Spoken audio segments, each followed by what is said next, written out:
Bismillahirrahmanirrahim. Assalamualaikum warahmatullahi wabarakatuh. Syukur alhamdulillah kita bisa berjumpa lagi di channel ini. Selawat dan salam selalu dan tetap tercurahkan kepada junjungan kita Nabi besar Nabi Muhammad sallallahu alaihi wasallam. Allahumma sholli ala sayyidina Muhammad wa ala ali sayyidina Muhammad.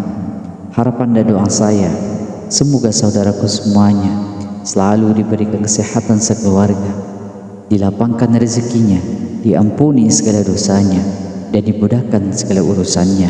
Amin ya rabbal alamin. Sahabat beriman yang dirahmati oleh Allah Subhanahu wa taala, sebagai seorang mukmin sudah sepatutnya kita menghindari segala hal yang jadi penyebab dosa, sebab perbuatan dosa itu akan diganjar dengan azab di akhirat kelak. Na'udzubillahi min dzalik.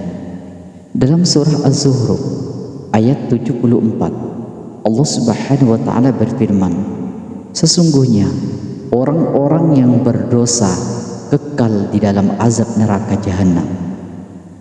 Dosa terbagi ke dalam dua macam, yaitu dosa besar dan kecil. Dalam sebuah hadis, dosa kecil dikatakan dapat ditutup dengan ibadah sehari-hari. Rasulullah SAW bersabda, antara salat fardu hingga salat fardu lainnya, antara salat Jumat hingga salat Jumat berikutnya, dan antara puasa Ramadan hingga puasa Ramadan selanjutnya merupakan pelebur dosa selama menjauhi dosa besar. Hadis riwayat Muslim. Lantas bagaimana dengan dosa besar? Apa saja perkara yang termasuk ke dalamnya dosa besar? Ada 8 perkara penyebab dosa besar. Mengutip dari buku Dosa-dosa Besar, Shawab Meminta-minta, susunan Hafidz Muqtisani, dan buku Dosa-dosa Besar oleh Mutawalli Sa'rawi. Berikut sejumlah perkara yang jadi penyebab dosa besar. Yang pertama, syirik.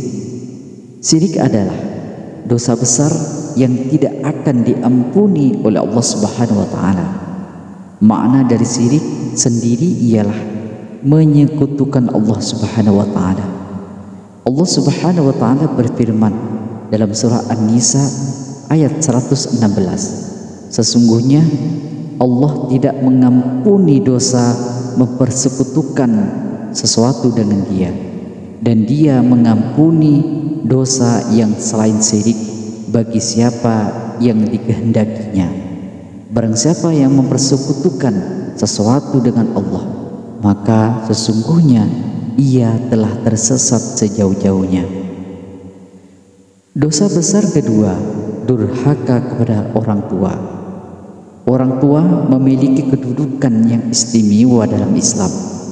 Sebagai seorang anak, kita harus senantiasa menghormati dan mengasihi mereka. Karenanya, durhaka kepada orang tua termasuk ke dalam dosa besar. Dalam surah Maryam ayat 32 dikatakan, dan berbakti kepada ibuku, dan dia tidak menjadikan aku seorang yang sombong lagi celaka. Yang ketiga, zina. Perkara penyebab dosa besar lainnya ialah zina. Dalam Islam disebutkan sejumlah ancaman bagi pelaku zina dalam Al-Quran maupun hadis, sebagaimana disebutkan dalam surah Al-Isra ayat 32. Dan janganlah kamu mendekati zina, sesungguhnya zina adalah suatu perbuatan yang keji dan suatu jalan yang buruk. Adapun dalam hadis Rasulullah SAW dijelaskan mengenai ancaman bagi pelaku zina. Ambillah dari diriku, sesungguhnya Allah telah memberi jalan keluar hukuman untuk mereka pezina. Jejaka dan perawan yang berzina hukumnya dera 100 kali dan pengasingan selama 1 tahun. Sedangkan duda dan janda hukumannya dera 100 kali dan rajam. Hadis riwayat Muslim. Yang keempat, meninggalkan sholat. Perkara lainnya yang menjadi penyebab dosa besar ialah meninggalkan sholat. Sholat menjadi amal wajib yang tidak boleh ditinggalkan. Lalai dalam sholat termasuk ke dalam dosa besar. Allah Subhanahu wa ta'ala berfirman dalam surah Al-Mudaththir ayat 42 sampai 43. Apakah yang memasukkan kamu ke dalam sakor neraka? Mereka menjawab, kami dahulu tidak termasuk orang-orang yang mengerjakan sholat. Yang kelima, meminum khamar. Mengkonsumsi minuman keras atau khamar tergolong sebagai dosa besar.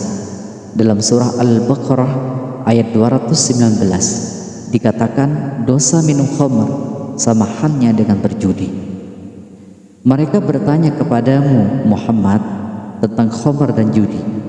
Katakanlah, pada keduanya terdapat dosa yang besar dan beberapa manfaat bagi manusia, tetapi dosa keduanya lebih besar dari manfaatnya.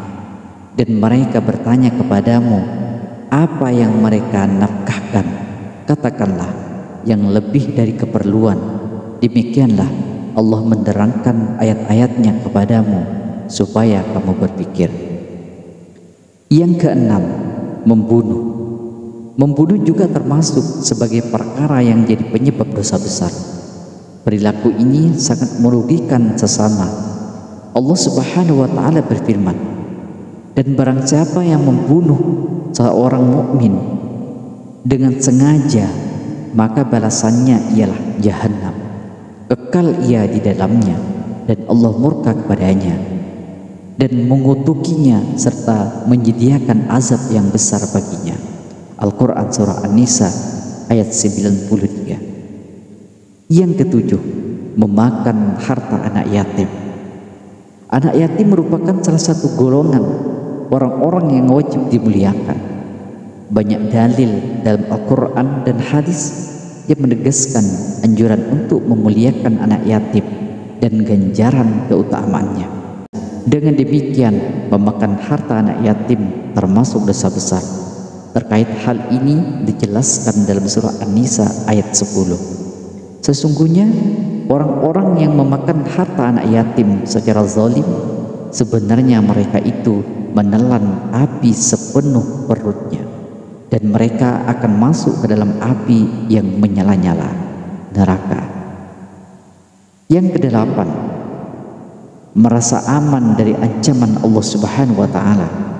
Perkara yang jadi penyebab dosa besar selanjutnya ialah merasa aman dari ancaman Allah Subhanahu wa ta'ala. Dalam surah Al-A'raf ayat 99, Allah Subhanahu wa ta'ala berfirman, tiada yang merasa aman dan azab Allah kecuali orang-orang yang merugi. Itulah 8 perkara yang menjadi penyebab dosa besar yang perlu dihindari oleh orang muslim. Semoga kita selalu dalam lindungan dan bimbingan Allah Subhanahu wa ta'ala. Amin amin ya rabbal alamin. Semoga bermanfaat. Wallahu a'lam bishawab. Wassalamualaikum warahmatullahi wabarakatuh.